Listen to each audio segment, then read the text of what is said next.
Foster city पार्कमध्ये आलेलो आहोत आणि वारं इतकं भयानक आहे इथे. एंट्री करताच समर असला तरी अगदी थंडी आहे असं जाणवलं. फॉस्टर सिटीचं वैशिष्ट्यच हे आहे की इथं वर्षभर हवा खूपच थंड असते. इथे बघा ही वरती जी झाडं दिसत आहेत हे विपिंग ट्रीज आहेत. याचा व्हिडिओ एक आपल्या चॅनलवर मी टाकला होता, सिएटलचं विपिंग ट्री. ते फार मोठं होतं. सुंदर असा व्ह्यू आहे इथे.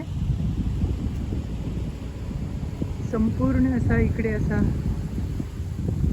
हा लेक आहे आणि या लेकच्या पलीकडच्या बाजूला काही घरं दिसत आहेत. इथे बघा मस्त असा छानसा असा स्टॅच्यू आहे.